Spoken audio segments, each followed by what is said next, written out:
Back on Closer Look on this 15th day of July, 2025. It's Tuesday with Michael Friscolanti, fresh off of 2 weeks holidays. I'm Scott Sexsmith. We missed you. It's good to have you back. I did not miss you at all. That's hurtful, man. I did miss you. I did miss you. I missed the show, but it was nice to get away for a couple of weeks. Well, we ended on a bang, right? Yes, we did. We had our first week. We gave the revamped podcast a chance, as our listeners, some of them will know by now. We've rebranded as Closer Look. It's a new daily podcast here at Village Media. It's going to go Monday to Friday, every night at 7 p.m. So we sort of churned out the product for a week a couple weeks ago. I think it was great. I think it went better. As I told you, I think it went better than I thought it was going to go. It was 5 great guests, really interesting topics. The pace was great. And, I spent the portion of my 2-week holidays just re-examining the footage, really going over it closely. Yes, 2 weeks examining. Giving you I wrote a big document giving you a lot of tips to sort of help you out to do a little bit of a better job. But I think it was great. I think it was a good start. We're going to keep going, apparently. I'm so lucky to have you critiquing my performance and providing such meaningful feedback. Could you imagine someone critiqued us? We would get killed. Oh my God, we wouldn't have made it through those 5. No, it was good. It was a lot of fun. I think we finished the week off with the Stanley Cup champ Jonah Gadjevich, which I thought was a fantastic way to finish the week. And I think there's great things ahead. I think we're going to have a lot of interesting conversations. Yeah, well, as long as President Trump and tariffs are in the headlines, we'll always have things to talk about. I know. And the number changes. What is it, this morning? It was 35% tariffs now. And I just before we sat down, Prime Minister Carney talked to reporters about how he doesn't think they'll get a deal done with zero tariffs, that there'll be some kind of tariffs left over. So this continues to evolve by the hour, and people are just kind of, as nervous as ever. Yeah, came across a great article in New York Magazine written by Simon Van Zuylenwood. Great quote in this. The article is entitled, "You have no idea how furious the Canadians are." Here's the quote. "It takes a special kind of belligerence to piss off the nicest people on the planet. With friends like us," he's an American, "who needs enemies? And if our enemies now include Canada, we probably don't have any friends left at all." Yeah. It's true. And it's funny, I will go a little personal, but we went to Detroit for a couple of days over holidays to go see a baseball game. I love the Tigers, of course. See a couple games. 12-game lead? Yeah. And we were really torn about it because it was like, a lot of people are boycotting the United States. You don't want to go there. Mm-hmm. And I felt that way for a long time too, but it's my favorite place on earth. I wanted to go. The kids love it. And I had such wonderful conversations with Americans. Like, I love talking to Americans. That's the way I feel about it. They're our best friends. They're our neighbors. I enjoy chatting with them whenever we're down there and having good conversations. So, it is interesting because the average person I don't think is feeling. I think a lot of people don't have any idea what's going on, right? Yeah. So it was a totally uneventful trip, except it was wonderful in every way. There was no issues at all. And the issue that we have, I think, as Canadians is not with Americans in general. It's with the White House. Yeah, absolutely. And I think I didn't do that, but if you actually asked each of those people if they knew kind of what the details are, they would have no idea what's going on. Yeah. We're on a border town here in Sault Ste. Marie, and even if you go over to Sault, Michigan, even in the weeks leading up to the Trump presidency, him threatening these tariffs, the average person over there had no idea what the kind of impact it was going to have. And it's had a huge impact over there, like all border communities. I don't want to say ghost town, but pretty close, because they're losing a lot of Canadian customers that would cross over the border to eat at the restaurants, to go to the grocery stores, and those kind of things. It's happening. But definitely, I'm sure the tariffs will continue to be a hot topic on this show. Absolutely. And another hot topic, remote work, hybrid work, and returning to the office. Yeah, a lot of chatter about that. Some reporting lately that we've been reading. Obviously, with COVID, the whole world went into kind of remote work mode. If you could work remotely, some people couldn't, obviously, with the nature of their work. But a lot of people sort of hunkered down at home for months and months. We both remember that. It was something I don't want to remember. And sort of now that we're way past COVID, a lot of companies are starting to put the pressure on their workers to come back to work. So we're going to have a good conversation about that today. Joining us tonight on Closer Look is Alex Gallagher, the Managing Director of Engage HR. Alex, welcome to the program. Great to have you here tonight. Well, thanks for having me. Okay, Alex, let's start pre-COVID, because this is kind of when all of this started. Was remote work even a thing back then, and how widespread was it among employees? Right. I would say that for the most part, pre-COVID, work from home or whatever you want to call it, was very much not a thing. It was really the exception to the rule. Somebody's sick, don't come to the office, get everybody else sick. I mean, that kind of stuff. So it was not really a very major thing outside of maybe the tech space. Yeah, and it's funny because Frisco and I were talking about it upstairs before we came down to the studio, and reminisce that, if anybody ever said, "Oh, I'm going to work from home tomorrow," it was almost taboo, right? It was really frowned upon. Yeah, I mean, what have you got, an appointment? Are you trying to get out early for a vacation? Like, what's going on? 2:15 tea time. Yeah, that was Scott's excuse for sure. So when COVID hit and the whole world, at least the people who could work remotely, were working remotely, what was your reaction? Did you think, okay, this is obviously crazy times, we have to do this, but did you see it lasting as long as it did? That it would be something that would stick for a long time? Yeah, no, I think at the start, I would have said, no, this is just us reacting to a global pandemic and we're just doing what we have to do. I think that, we got surprised, right? Because we learned and we got to the place where it was like, hey, you know what? I can do this. And I think a lot of us learned at a really rapid pace. And I can tell you, myself included, I was teaching a course at UOT and all of a sudden, I'm doing it online. So I had to learn a fair bit pretty quickly, including Zoom, the ins and outs and goods and bads and all the rest of it. Right? Mm-hmm. Yeah, that's 100% true. And we kind of fell into it in a way, like you just became used to it, that it was normal. I mean, it didn't have the same feel. Did you hit a point where, or you or other people you spoke to, obviously you're in the industry, that they became to prefer it, that it was what they would prefer to be doing?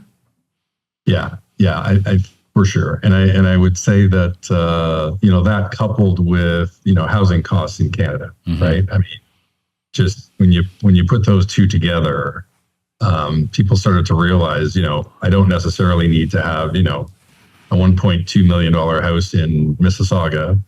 I might be able to get away with, a $350,000 house in Sault Ste. Marie. If my employer is willing to kind of play ball and do something with that. And, what does that mean? What does that mean to my family's finances, retirement, paying down a mortgage, putting kids in school? I mean, all the rest of it, right? So I think that was a big wake up for Canadians. Alex, let's talk about the financial sector for a minute. The Bank of Montreal requiring 4 days a week in office starting in the middle of September. That will match the Royal Bank of Canada's policy. CIBC has asked investment banking staff back full-time. JP Morgan Canada now with a 5-day mandate. Are Canadian financial services leading kind of a broader return to the office trend, and how are maybe some of the other sectors responding to that? Yeah. No, I think that the financial service sector for sure is pushing in that direction. And I guess what I would say there is, a lot of the financial services organizations are, to a large extent, customer facing, right? Like if you're dealing with an investment banker and you're going to pay them, several $1 million to put together a financing, you kind of want to see the whites of their eyes and you want to get a firm handshake and all that, right? Like you want to have sit down conversations with these folks. So I would say to you that I think that it really depends on the nature of the job itself and, who your customers are. So if your customers, are going to be better off seeing you, then I get it. It just makes perfect sense, right? And you think about the banks, wealth management, certainly investment banking, retail banking, commercial banking, these are large numbers, right? So I think they really do want to see people. I guess the question, the real question, the only question that matters is there actually a difference? I know there's reasons that companies would want their employees back at the office, but does it really make a difference? Do employees work better at the office than they do at home? Yeah. I think that varies by individual. I think it varies by organizational culture, right? Company culture. I think there are very successful organizations that are primarily remote, right? You think about Shopify as an example. They've done pretty darn well with pretty much, remote as the main mode of operation. Yeah. I think that, there is something to being, in an office with a team, learning, you get all that kind of anecdotal learning. People are social creatures. People want to be able to have lunch and, do all those good things, right? So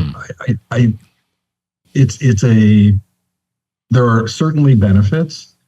The question becomes for a specific organization, trying to focus on specific objectives. is it going to benefit them and outweigh the cost to the employees or the talent who have to then show up and do it, right? Mm-hmm. Alex, we saw some data today, and you've probably seen it as well from the Business and Industry Canada, showing that Canadian remote workers are 13% more productive than office workers, leading to savings of about $11,000 per employee annually. So the question is, if that's the case, why mess with what the numbers say appears to be working? Yeah. So I come back to this idea around corporate culture, right? If you're in a business where, you're under stress, I mean, let's say that, U.S. tariffs or threats thereof are causing you to lose sleep, right? Then, what do you want to do? Well, you want to control as much as you can the variables that are going to go into how you deliver, right? And so I think what you're seeing is a bit of a kind of a reversion to the mean, if you will. Hey, we know this works. It's worked for decades. Let's get there and let's make it work. But I think that the remote work can also work, equally well, and in some cases better even. What employers have to face is, am I going to be able to keep the best talent, right? Like, am I really going to be able to keep the best talent? Because I know I'm biased as an HR guy, right? But talent wins, right? You got the best talent, you're going to win. So I think that's the risk that you run is, how do I keep that talent, right? So Alex, though, to get the best talent, you've got to be flexible, and flexibility may equate to hybrid or some version of that. That's it. And if you look at someone who's got a choice between, I'll just pick a $100,000 job where you got to be in office 5 days a week, or you've got a $90,000 a year job and you show up once every couple of weeks for some meetings or something, right? I don't know. I mean, at the end of the day, you start doing the math. By the time you commute, buy some lunches, like, is it worth it, right? And people are making those individual determinations all the time. I think that's what leading to my next question. That's kind of where maybe in 5 years from now, that'll be the issue. That'll be one of the criteria you think about when you're looking for a job. Do I have that remote option? Do I not have that remote option? Is that kind of where you see it as well? Yeah. And to be honest with you, Scott, I don't think it's 5 years out. I think it's now. I think it's part of the mental math that people are putting into the equation when they consider, do I want to join somewhere? Do I want to stay? Do I want to leave?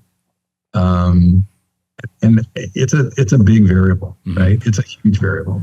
What are you seeing in the industries, like Scott mentioned, the financial sector? What are you seeing in the industries where they really are pushing hard to get their employees back to the office 5 days a week? Are you seeing that attrition?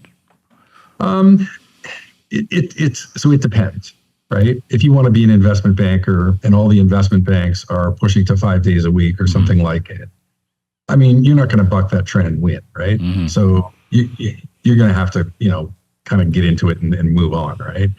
But if you're in an industry where there's flexibility, so we do a ton of work in the insurance space, and the insurance companies have kind of figured out that, they need to figure it out with their folks and come up with what's right for their folks. So what we're seeing there is, some insurance companies are 100% remote, right? So they're actually using it as an advantage to get better talent. So it's a pretty wide gambit, I would say. It really depends on the organization, what they're trying to do. Alex, got to ask, do you work remotely? Yes. I do work remotely, and our entire team at Engage HR does work remotely. And from anything I've heard, they love it. Now, maybe I'm biased, but it's, when as a consulting house, I mean, we go to clients. Clients want to see us in their office. They don't care where our office is. And we're good with that, right? It makes sense. You mentioned the housing choice where people might say, hey, I can sell this house for $1 million in the GTA and move somewhere else.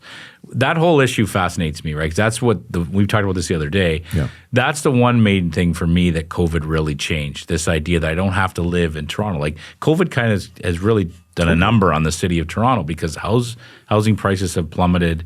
Not that you're a real estate expert, but do you feel like that's kind of the new norm now, or is there any way that goes back where people say, no, I do want to be in the big city because of my work, or is that a bygone era now? No, I don't think it's a bygone era at all. I think that cities offer lots of advantages, right? I mean, you've got the cultural depth, you've got the activities, and all the rest of it. I also think that part of that gets into kind of the generational mixes, right? So I think if I'm earlier career and I want to kind of, bright lights, big city, spend some time in the big smoke, then that's probably pretty attractive. And I mean, we have 2 adult children. We hear this all the time from different folks and their friends, right? So I don't think that this city is off limits at all. There's great attractions, but it's an equation, and I think it depends on probably kind of age and stage, if you will, in terms of career, and whether you've kind of to some extent earned your stripes a bit, right? And maybe the city's a better place to kind of earn your stripes at a more rapid pace, assuming you can afford to pay the rent, right? Yeah, that's the offset. Right? That's the key question. All right, I want to ask this question knowing that our CEO is listening and all the leadership at our company is listening, and a lot of our employees will log on and watch the show as well.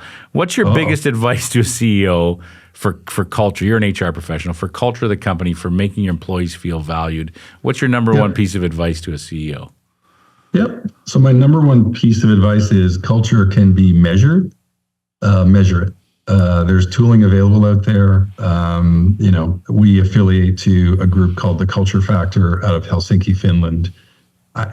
Get the data and then hone in on what it is that your people actually want and that's going to serve your strategy, right? So get to what's real and stop guessing, quite frankly. All right, well said. There's Alex Gallagher, the Managing Director of Engage HR. Alex, appreciate your time tonight. Thanks for joining us. Thanks so much. Are you a fan of remote work yourself? I'm torn about it. You did it for a while. I did. I did. I was one of those people at the very, very beginning years ago when I worked before it was a thing. Yeah, when I worked at McLean's, they were very good to me. I was away from home. I was away from the office a lot because I didn't live near Toronto. Yeah, and it was great. But I had to go there pretty much every other week, and then I would be here. I'd be away on assignment. And I think it was. I guess you'd have to get my bosses on the show to tell you what they really thought. But I thought it worked well. I did my job. I thought I did it pretty well, and they didn't care if I was living in Timbuktu. But it is a very heated topic, and maybe we didn't get to that as much in the interview as we could have. But it's a big debate. A lot of people think it should not happen. A lot of CEOs, there's some polling out there that more CEOs are against it than they were a couple of years ago. For sure. They want their people in the office. They want to be able to walk over to their desk and talk to them. The other issue we didn't talk about, though, is there's also the increased real estate costs. You look at some of these companies that are leasing commercial properties in downtown Toronto, for example. It's a massive cost. And they're sitting empty. They're sitting empty, right? It's a massive cost. So these are the things to be looking for in the next little while. But what do you hated it, I think. I remember you saying. Well, with what we do, right, it's easier to walk down the hall or around the corner and talk to somebody than it is to, hey, you got 10 minutes to hop on a Zoom link or Google Meet link. And I'll tell you what I do miss, taking those calls in shorts. How do you know we're not wearing shorts right now? You have no idea. There's no. How do you know we're not both working at home right now? Hey, this could be AI. Really, we're actually not even here. Let's not say that. There's not remote work at all. There's no one working because it's all AI. No, but it is an interesting and there's been reporting this week about how there seems to be more of a push to get people back to the office, and it's going to be an endless debate. I remember we didn't ask Alex this either, but federal unionized workers were very much against it when the federal government tried to have them come back to the office. But again, it was something that was pretty much unheard of before COVID. Totally. And then it became the norm. But I do see the quality of life issues, right? Like, I've had friends who were on that GO train from Hamilton, Toronto for years. And I do think it crushed their soul by the end of there. Absolutely. Like it was like you had to be at this train every morning at the same time, ride it for an hour, go to work, ride it for an hour back, then drive from the parking lot to it was 3 hours a day commuting. So there's not a lot of value in that in terms of your mental health. No, it's I can't imagine tacking an extra 3 or 4 hours onto an already grueling day, as you and I both know. I mean, these are long days we're putting in here, right? This is hours of, because how many retakes we have to do on this show. But I think too, at the same time, those days when you say it's a Thursday and I'm going to work at home today, because you do have a lot of stuff to get done, and I wake up, the kids are off to school, have a cup of coffee at my desk, and just do the stuff I have to do, and no one stopped by. Like I can't tell how many people stopped by my desk today. I see it. And I love the conversations. We're talking journalism, we're talking stories, but that takes up a lot of time too, right? You're trying to play catch up too. Yeah. So there's that element of like when you actually do want to sit with your head down and get your work done, I totally see the value of remote work, but you have to be disciplined. You have to be able to stay focused. I'm all for remote work in the summer, and in the winter I'll come in. That works. That works. But then you say like you can't get the snow shoveled or something. You're stuck at home. Fair enough. Okay, tomorrow night on the program, Daryl Fox, brother of Terry, joins us. Yes, very much looking forward to that. He just finished a bike ride across the country. Amazing. Really shadowing his brother's great work. And it must be very emotional. I know from just reading the coverage how emotional it was for him. Yeah. And really, he's his younger brother. So he's the younger brother of a Canadian icon who's really doing his own work to raise money and awareness for cancer research. And just to hear his personal stories will be really something. Yeah. All right. That's tomorrow night on Closer Look. Daryl Fox, brother of the great Terry, will join us. Closer Look at villagemedia.ca. If you have any questions, comments about the program, we'd love to hear from you. Thanks for joining us tonight. For all of us at Village Media, we'll see you tomorrow night at 7 on Closer Look. Frisco and Scott's Wardrobe provided in part by Moores, Sault Ste. Marie.